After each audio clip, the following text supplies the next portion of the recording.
I'm here today to talk to you a bit about HTML5 Beyond the Hype, and as it's very confusing for developers to talk about HTML5 and about the web, and everything is changing right now. A bit about me, I'm Chris Heilmann, I'm the HTML5 spokesperson for Mozilla. I work on Firefox OS, and I work on making developers into presenters by teaching them how to do public speaking. So a lot of the people outside that you're meeting today will be helping you out later on when I'm gone, because there's many things that are beautiful about Hungarian and easy. The language isn't. So far, I only spoke with a few people, and most of them start speaking to me in French when I don't understand them in English. I speak French of sorts, so that's okay, but it's still completely confusing. My favorite were people in the hotel, Americans, like, do you know why there's Italian flags everywhere around here? And you're like, you know that 90 degrees thing? Like, that's a different bit here. Like, it's very, very interesting. But yeah, I'm only here for a day, so I'm happy that I have Mozilla people outside that if you have questions later on as well, they can send them forward to me as well. So, what is HTML5? A lot of people tell you different things. It's like the flash killer, it's the best thing ever, it doesn't work, it works, it makes you prettier, it really makes the computer faster. People tell you all kinds of stuff about it. In essence, it's just the evolution of web technologies. We had HTML for a long, long time. When I was still young and had all my hair, we actually had websites out there already. 1996 is when I sold my first website to somebody.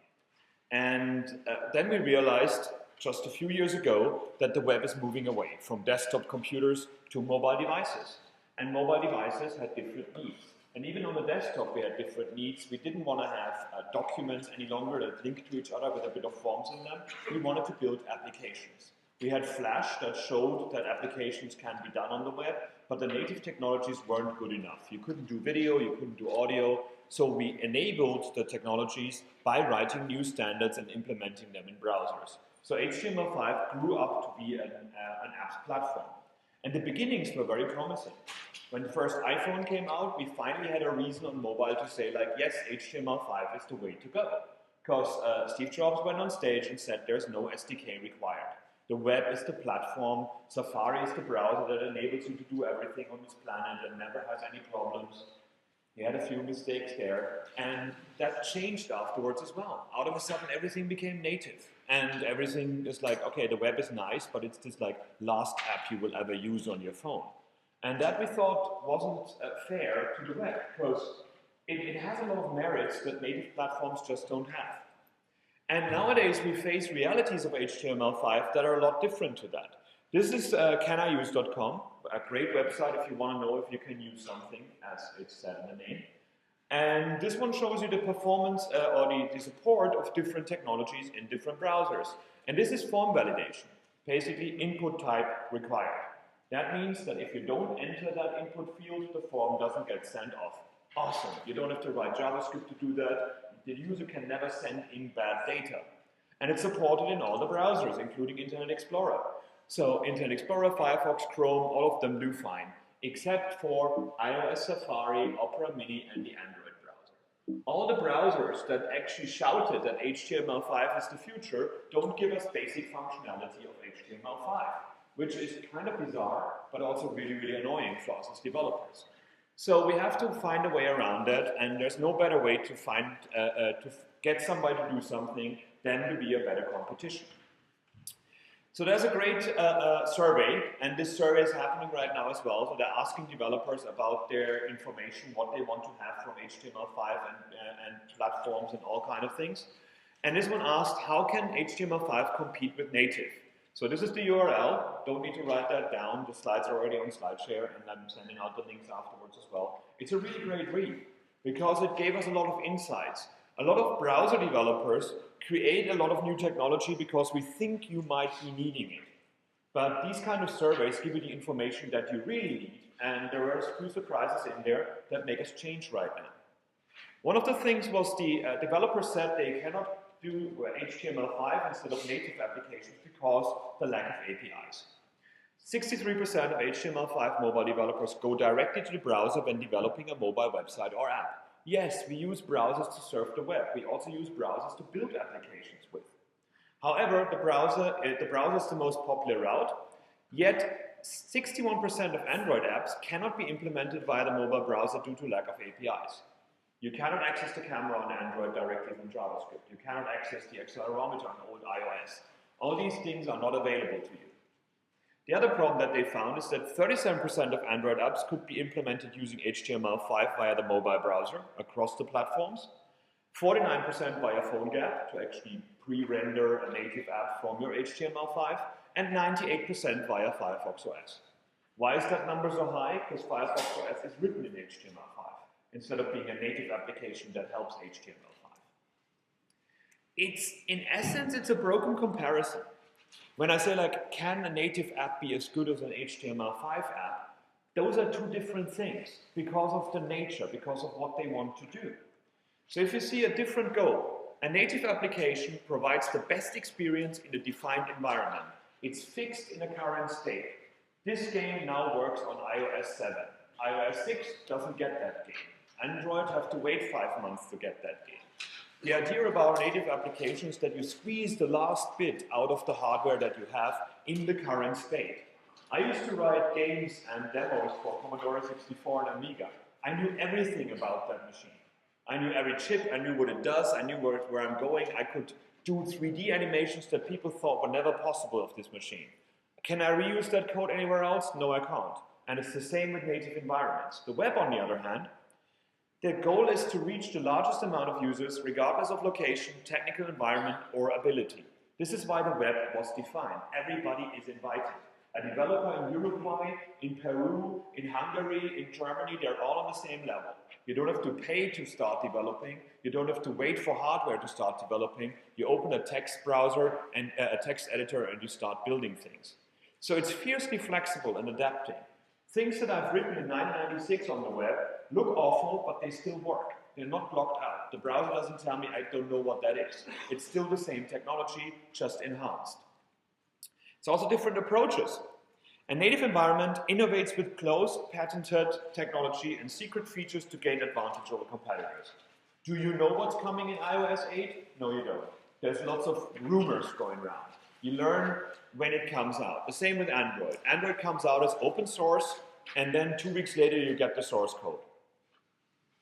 That's tada source, not open source. Like, haha, we're here, now fix bugs for us, help us please.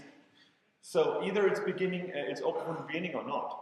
And the idea of native environments is that you have quick results, no visibility, and constant replacement. There's not even an interest in making the thing backwards compatible because you want to sell new hardware. You want to make it better. And that's not a bad thing necessarily because it gives you a great environment that's safe and secure and you have the best tool chain. But always be aware that it is just fixed in time. And in half a year's time might be different. Remember all these people that said like HTML is not good enough and we now learn Silverlight because that's the future? They're not too happy right now. Same with Java Web Start or Java Applets. The web, on the other hand, use browser maker innovation to agree on standards, stay backwards compatible, vendor independent. It's high visibility, consensus, and maintainability. So what you learn in web technology, you will be able to use in 10 years' time. What you learn in iOS now, probably not because it will be replaced with something completely new.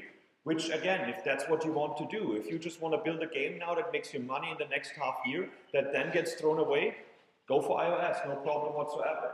If you want to build an HTML5 application and give it the same love that you give that it's going to be, you need that browser and that resolution and that connection speed, you're not releasing an HTML5 app. You're hoping that end users have the stuff that you want.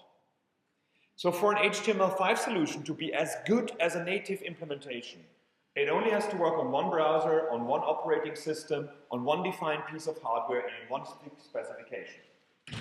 If you want to compare one-to-one, that's what we need to do. So make it work on a newest MacBook Air, in Safari, in that configuration on your computer, because that's exactly what a native app is. And that is exactly against everything the web stands for and what HTML5 was invented for. So the comparison between the two is rather pointless. But the press loves to do that. So that's why I'm standing in interviews all the time like, no, yes, this Firefox OS phone is a bit slower than your iPhone. It also costs 1/10 of your iPhone and is available in the country where I bought it, where the iPhone isn't. So why do you compare these two things? It's like a Formula 1 car and a Lada. Like, yeah, this one is available for a student as his first car. The other one doesn't make much sense to park in the middle of Budapest. And I see worrying trends. I see things going backwards again. I love the web. I love that we can publish things worldwide and get them translated for us. But I see things like this. The other day I went to look for unicorn poop cookies, as you do. And I went to Instructables, and they have an explanation how to make unicorn poop cookies. And then they asked me to download their app, which is called Unicorn Poop app. Which it isn't, but they actually just do that for SEO, I think. And what is the point of this? I'm typing in a URL, I'm finding something in a Google search result, I'm following a link, and then I go to a website that tells me to download an app. I want the information about how to make unicorn poop cookies, not download 20 meg of app so you can show me your ads. This is the same we did with pop-up windows. It's the same we did with flash tunnels. Just because it's useful for you to have an app doesn't mean the end user should suffer a full download of that, especially in countries where you pay per megabyte. The other one is the iPad Air website when that came out the other day, and I'm like, ooh, do I want an iPad Air? I was in a hotel in San Francisco, and I couldn't download the whole website. It stuck halfway through, because the website is 34.6 meg with 178 requests. Because it does the scrolly thing where it just shows you everything instead of just being a website that tells me what the bloody iPad is about. And there was a great talk, a blog post by Trent Walton called Scroll Hijacking, and it said, there comes a time in every URL's life where it needs to decide whether it wants to be a PowerPoint, a movie, or an actual website. And we're doing that right now. We're making these movies in HTML5 and call them like websites. If I cannot highlight it, if I cannot jump through it, if I can't search through the thing, it's not a website. Stop doing that kind of stuff. It's reinventing Flash. So what are the benefits of the web? Why is the web a good thing? A lot of times we forget just how cool it really is. First of all, we got millions of developers. They come in all shapes and sizes. You know, the people that go up to you and say, like, I know JavaScript, and all they do is use jQuery. And people who basically just as designers and call themselves developers, and that's okay. That's totally fine. The web was made so people can participate. When I see people in China, in Africa, in India building their first websites from scratch with the Inside the Webmaker project from Mozilla, where we teach people the basics of the web, it's gorgeous. It's not that you should have an Ivy League degree or have a certain degree in computer science before you're allowed to write software. This is not what software is about. This is a new publishing medium, and we should embrace it. Incredible reach. This is the connectivity during the day at a certain time. So the redder it is, the more people are connected. So that's the time when it's actually night in Brazil. And, well, daytime in Brazil. I wished all of that were black. I wished all of that were light, where everybody could be connected. But sadly enough, it's not the case yet. But mobile, we're almost connected worldwide by now. The problem is we only have old phones. Customizable experiences. There's this website called Habrabrabraru, and they do great stuff about CSS and HTML5. I don't know Russian, I don't know what's going on there. But when I use Chrome, for example, I can translate that thing for me. Why not? The end user is in full control over your website and can improve it for them. Atomic updates. Why should I download 40 meg for a new level of a game when I could just download the level of the game, the level data, which is like a few K. And with App Cache, I can do that. App Store independence. Why, oh why, oh why do I have to go to a shop to put my piece of software in there and hope people buy it? We have the internet. We don't go to the shop anymore and buy CDs and floppy disks and install it from there. We have the internet to get information. And when I get, when I'm in America, I just bought a new laptop, I want to buy a piece of software. When I get home and it tells me, oh, you're in England, that's a third world country, obviously you don't get American software. I just go crazy. This is not what we fought for. Now, how do we tackle HTML5 issues? And this is going to go now in Firefox OS, not because I want to sell it to you, but because we're the only platform that is written in HTML5 and solves a lot of these issues. And nothing in HTML5 and Firefox OS is for Firefox only. Everything is open source, everything is allowed for other browsers to implement as well, and a few things are being implemented in other browsers right now. We're the hardcore test because we built a phone that is based on HTML5. Now, first facts. Released in 8 countries: Spain, Poland, Venezuela, Peru, Colombia, Brazil, Mexico, and Germany. 18 mobile operators, 7 hardware partners, lots of hardware options, aimed at emerging markets, the low-end market. This is not competing with iOS and Android. This is bringing phones to people who cannot get iPhones, who cannot get Android phones that are new. You basically get second, third-hand Android phones that have a really old Android and that really horrible stock browser on them. It's aimed to be an alternative to feature phones, you know, upgrading the ones that have snakes and text messages on them, and that's about it. So these are the ones that we want to replace. And we replace them with phones that are super affordable. This is the LG FireWeb that's being released in Brazil. And it looks beautiful. It's basically like another smartphone, except the price is, in this case, about $80. And in Spain, you can buy for €69 a phone from Deutsche Telekom that hasn't already, from Telefonica, who already has €30 apps on it. And it's unlocked, not to one provider. You can put any SIM card that you want in. And it basically is for somebody who wants to have their first smartphone without breaking the bank. The first thing we have to tackle when it comes to HTML5 is security, because the web inherently is insecure, because JavaScript being not dependent on the domain, but you can inject any JavaScript from everywhere. That was a big mistake when JavaScript was invented, but it was invented in 10 days, so let's give Brandon Ike a bit of a thing here.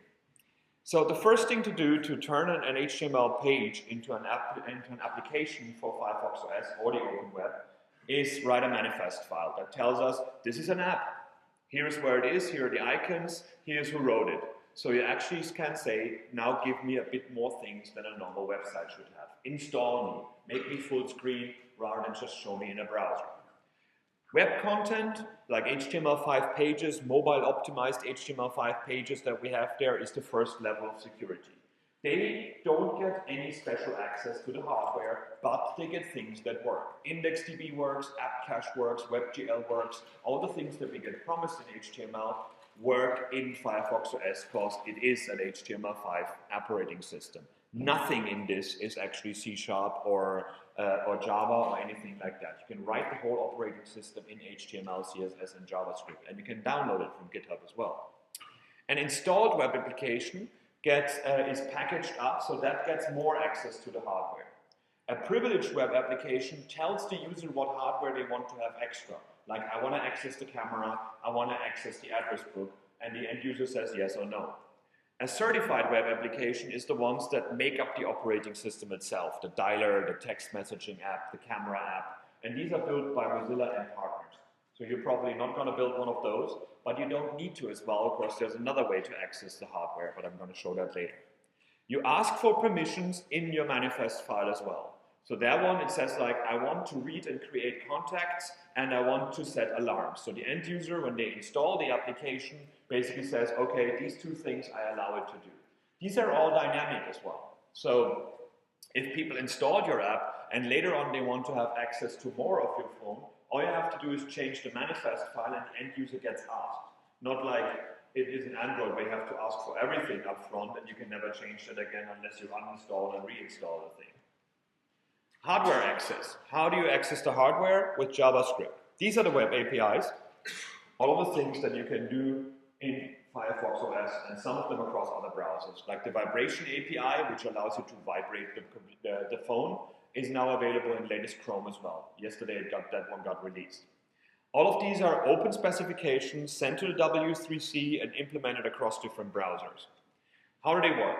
Battery status. Like, how do I want to know how much battery is left on the computer? This is how you do it.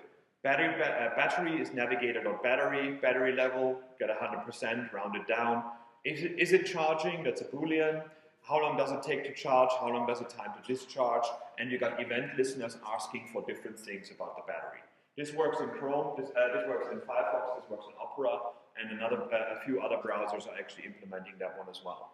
This is cool, because I could, for example, realize that the browser is like, that the computer is 20% down on battery, and then I don't show all the animations.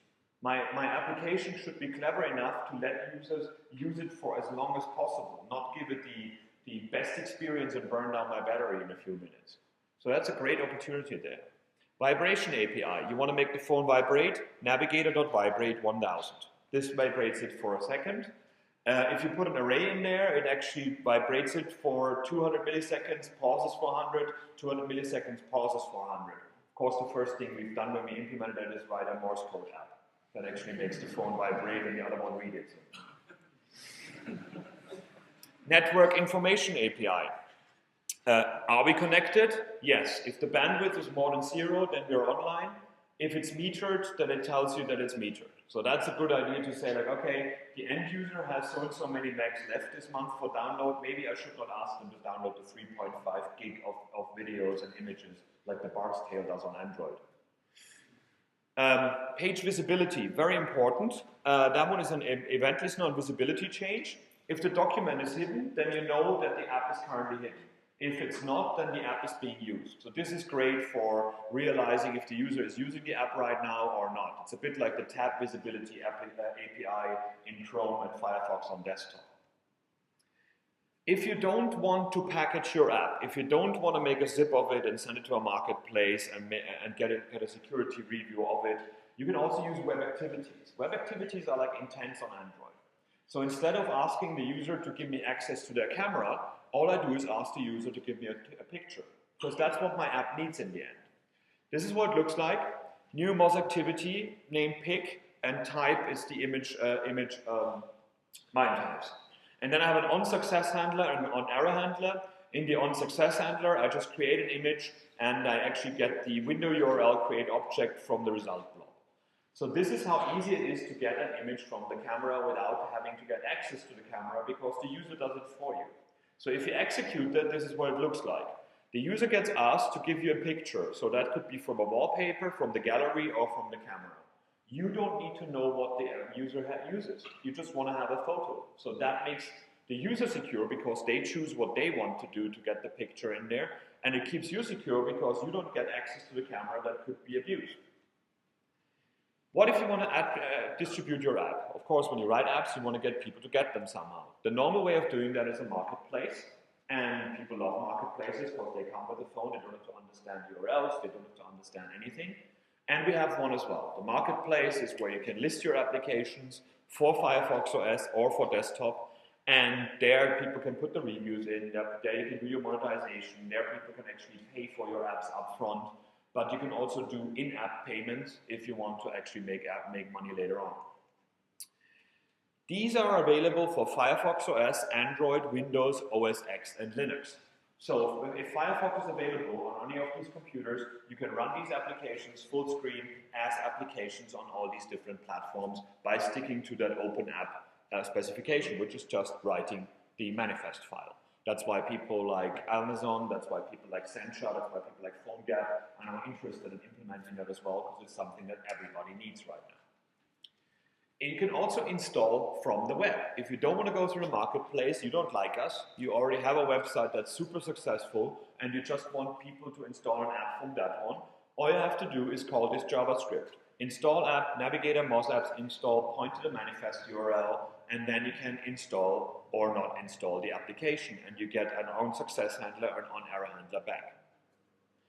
Tooling is the biggest issue. Everybody, I just spoke at a .NET Java conference, and everybody asked me, what's the IDE to build the web with?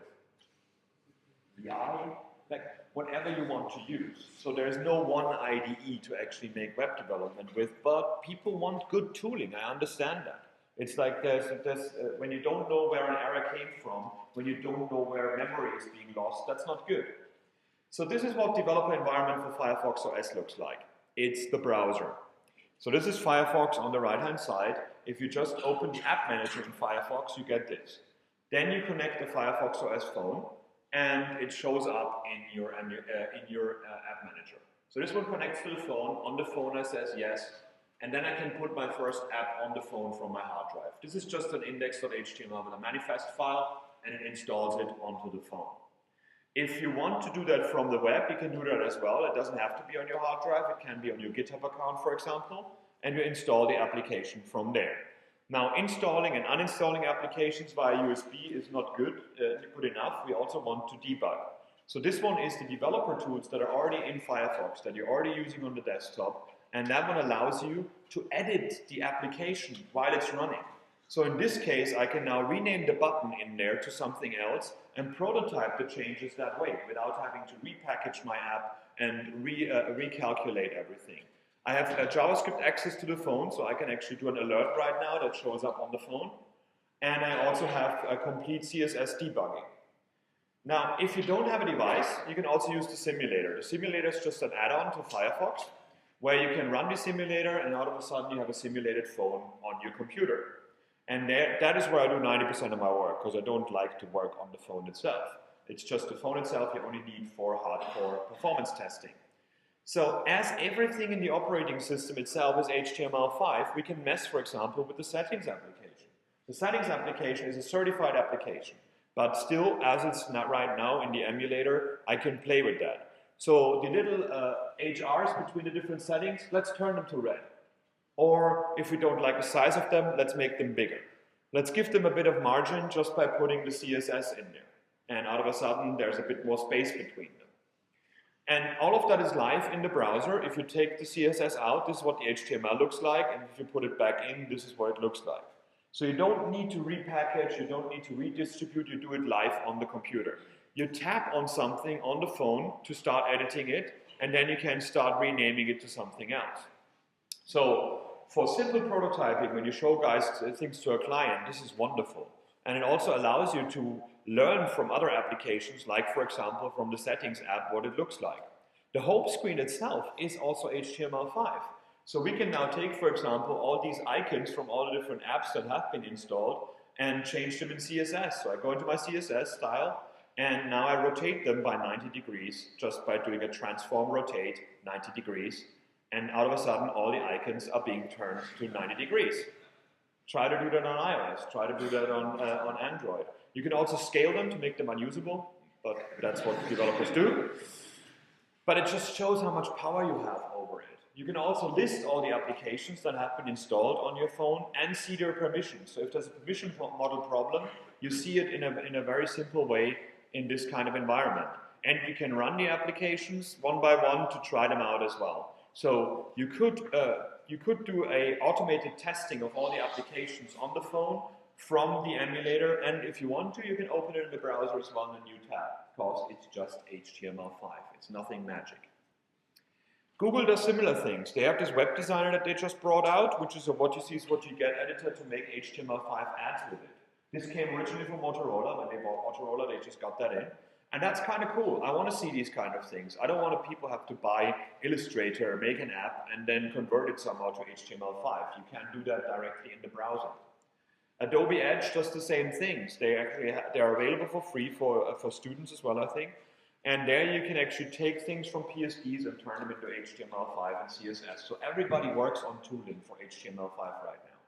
Sencha is a massive company that actually gives you tooling for HTML5, and it's used by many, many people. And I'm working with them right now to support Firefox OS completely.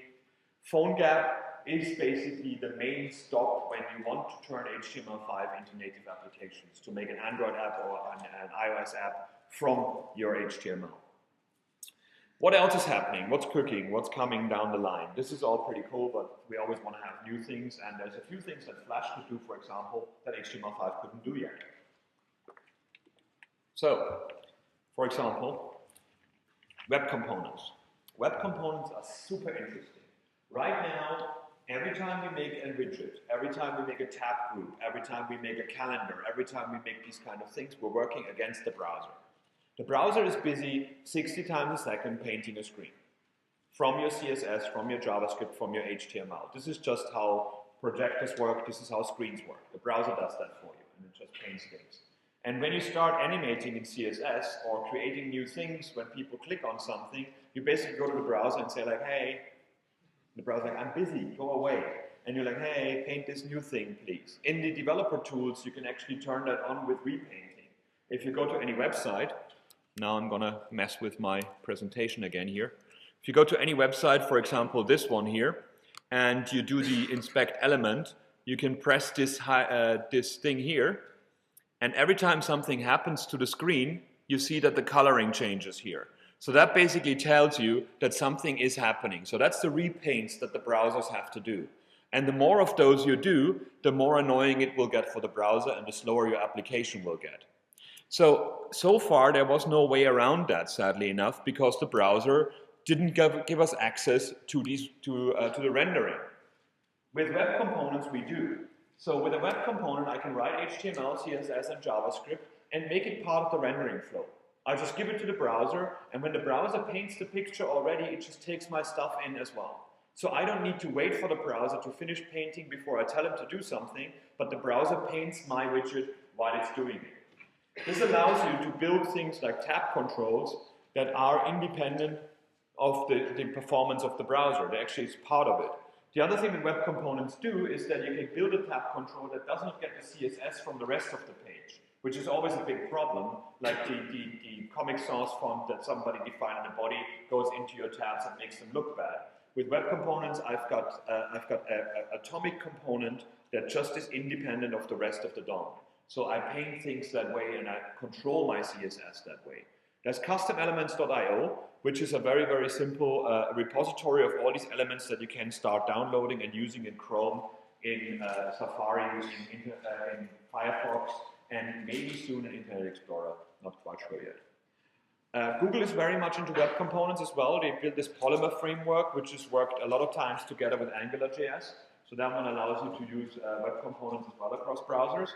We've built something called Mozilla Brick, and all the new things that are coming in Firefox OS, all the new applications are built with Mozilla Brick because we want them to be faster, use less battery, and be actually easier to use. So instead of having to use a flip box like here and know the JavaScript and the CSS of it, all you have to do is say X flipbox and define the front face and the back face, and the rest is done, renders like that for you. And with the toggle flip, you can animate it back and forth. And you got a JavaScript access to that one to apply event handlers on it. But you don't need to know the JavaScript that makes the flipping happen and what the HTML under it is. You just have an X flipbox instead.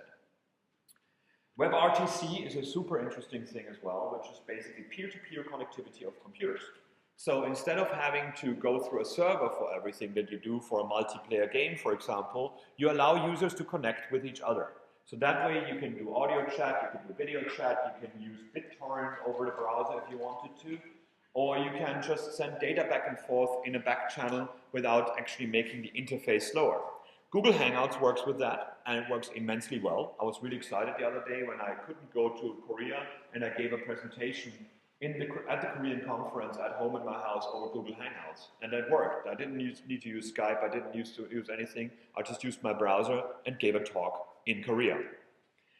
We have a thing called togetherjs.com, which is a JavaScript that you just pop in the page, and then you get collaborative tools to actually work with people on the same page. So what you have is a chat client where people can chat with each other, an audio chat client where people can talk to each other while they're actually editing in the same page, and every editor has his own little arrow, his own little cursor. So you have the cursor with the name on it, and you can write a document together with that. All you have to do is put the JavaScript in, and there's lots and lots of cool examples, like this one here. Oh no, that's another one. But where is that?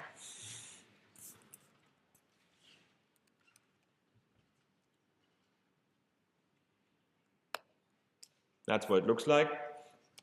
You basically, you put this JavaScript in your page, and then you got the features that you want to have. So you have an audio chat, a text chat, or a user focus. So this one now is two people here chatting with each other and writing some HTML together at the same time. So you can see there are two cursors, and where they are, what they're typing right now, and you can see them editing an HTML document together. And this is just enabled by just putting this JavaScript in your page and initializing it. You can also put that inside Mozilla Thimble and in JS Fiddle. So this is actually an audio chat that you can't hear right now, but it's these two people chatting actually to each other and editing HTML at the same time. And this is really cool. I mean, SubEtherEdit tried to do something like that on the desktop. Other tools had collaborative editing, but now we have it in the browser as browsers are actually capable of these kind of things. Now, the last thing that I want to talk about quickly is performance and making things work. 60 frames per second, Google is all over that. Like, oh, it's lower than that, then kittens die and people steal your money, and you've got to be really, really good at that, because otherwise people feel it's not right. This is the kind of performance that we want to achieve. So this is, where's my water? I'm spending far too much time actually playing this game right now. And this is what it looks like on a Nexus 4. So it has massive physics thing going on. So you switch there and you see the water coming down and splitting, and like all of this is like really sweet and really, really fast. Except this is not the native Where's My Water.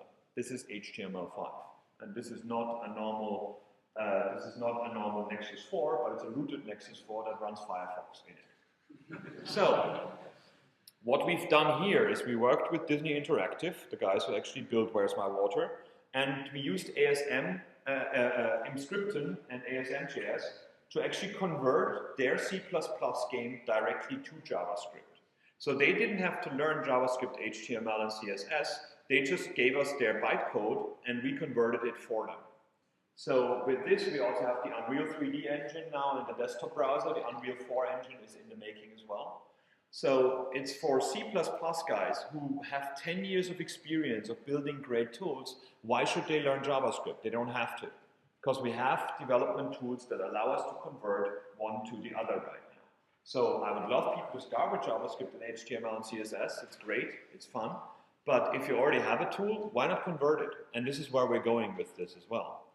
It's called ASM.js, Emscripten. ASM.js is just a subset of JavaScript that's precompiled and memory optimized. And Emscripten is the tool to try and LLVM bytecode from Java or C into JavaScript directly. And if you want to use HTML5 now, what should you do? Well, first of all, stay up to date. Learn from where things are happening. Listen to Google, listen to Apple, listen to Google, listen to Mozilla, listen to Microsoft, see what they're doing. Stop reading TechCrunch and think that's HTML5 information. This is there to make headlines so people click on ads so they make money. This is what all the tech press is about. So learn from the people where it's happening, and please give us feedback. If you think something is incredibly stupid, it should not happen. HTML5 is developed for you guys, for developers. Or me as well. But it's not there to actually keep browsers better and sell more browsers. It's there to make your life easier. So if things go into the specifications that are just stupid because nobody gave us feedback, that's sad. Think mobile and offline first. Offline is super important. I'm always in hotels, I'm always in airports, I'm always in countries where connectivity is just a dream, like America. And then I'm getting very frustrated if I have a game or I have something on my phone that does not work or asks me to connect to a server first. That doesn't have to be. Offline functionality is working. IndexedDB, app cache, all of these things are available to you. And think about a mobile environment first, because that's where the next users are coming. The next users are not coming through desktop, they're going to come through mobile phones. Flexibility is your superpower. This is all the hardware you have to support. And that is not even including the Windows machines. Does your thing have to look the same on all of them? Not at all. Should it work on all of them? Yes. And the only technology that allows it to do that is web technology right now. All the others are fixed in a certain state. And why should you leave these end users out there that might have a lot of money and want to buy your application? You can make it work in different phases according to different hardware. The big thing is an if statement. If the hardware can do that, then do it. Not do it and wait the hardware is allowed to do it. And be fearless. Just jump in. Jump into the puddle. Of course it's dirty. Of course it's messy, but it's fun. I mean, I looked like that as a kid. Not like a girl, but I looked that dirty. And it was fun. My parents didn't like it much, but they realized, like, okay, he learned something today and brought things back into the house, which was pretty good. So if you want to play with that, and if you already have an HTML5 application or a mobile website that is ready to be HTML5 mobile app optimized for an operating system like Firefox OS. 23rd of November in Budapest, we have a workshop where our experts and partners from Deutsche Telekom and Telenor, I think, are coming, and they help you build your application for Firefox OS or convert your application to Firefox OS. You get a phone to test on, you get a phone to play with. Food and drink is available as well. We don't have hotels and travel for you, but that can be sorted out amongst you. So go outside, talk to the Firefox people there, and we can work together on this. Almost, about a few hundred apps that are in the marketplace right now have been created at these workshops because people come in, have a few problems, never had an idea, we help them out fixing them. We converted Enyo.js, the JavaScript library that all the WebOS devices were running on, at a workshop like that in like a few hours. So if you want to play with Firefox OS and you have something already ready, come to this workshop or do it online. Of course, you don't have to go to a workshop to do it. If you're clever enough, you can do it yourself, because Hungary is one of the next markets. So can't give you a date, but it's really, really soon. So Firefox OS will be out here as well, and I'm gonna buy a few phones for my mom, for example, because she couldn't do an iPhone. And that's all I had, so thanks very much.